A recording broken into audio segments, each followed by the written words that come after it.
Welcome back to your New Agent Mastermind with me, your coach, Julie Harris. Today we're going to talk about the 6 things that cause a listing to actually sell, and in some cases, sell faster. If you can't say that you've got these things going on, you may have a listing with a problem.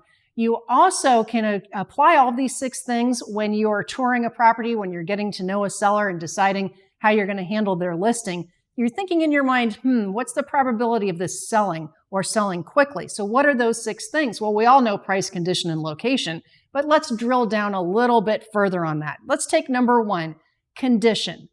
In our Premier Coaching, we talk with our coaching clients about how to stage a property. When you live in a property for sale, it's different than how you actually live in a property. You guys know this, right? But sellers generally don't. So being clutter-free isn't usually enough.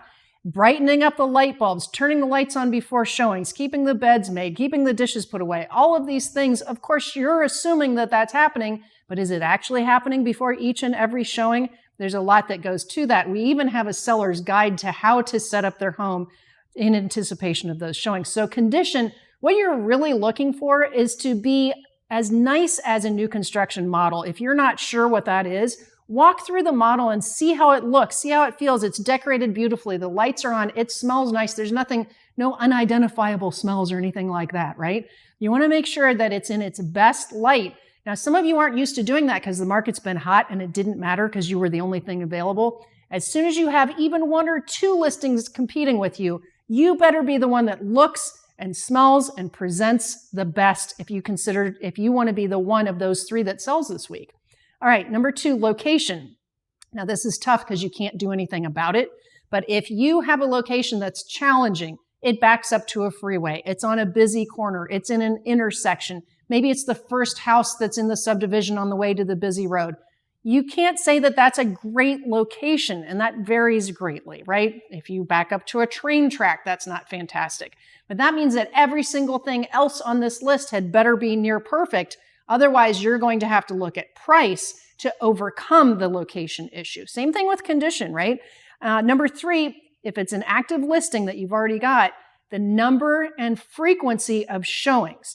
If you've got a ton of showings, but you don't have any offers, you're probably pretty close and just need a little price adjustment or maybe 1 more great weekend and it's going to sell.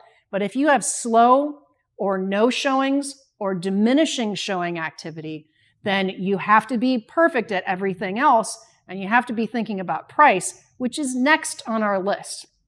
Not just priced right based on the comps that you took it today, but going forward, is there new competition on the market that maybe is cleaning your clock? Is there new construction that you hadn't considered right around the corner? It's price versus the competition. So for example, let's say that you have 10 homes for sale. Some of them are in the subdivision that you're listing. Some of them are in a competing neighborhood. And maybe 1 or 2 is basically comparable, but a little further out. Your goal is to be priced at least in the lower 50% of those 10 listings. You don't want to be the highest, the lower you are for the amenities. You want a buyer to say, you know what? I didn't think I could get a 4-bedroom for that price. You are pricing your 4-bedroom like it's the most expensive 3-bedroom in that same neighborhood, for example. So it's your price versus the competition. Take your listing hat off, put your buyer's hat on, your buyer's agent hat on.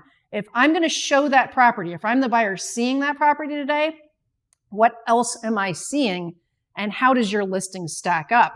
If you have to take an afternoon to preview what's just popped up to compete with you, and especially if you didn't preview when you took the listing, you want to update your pricing knowledge and you might need to adjust that price a little bit.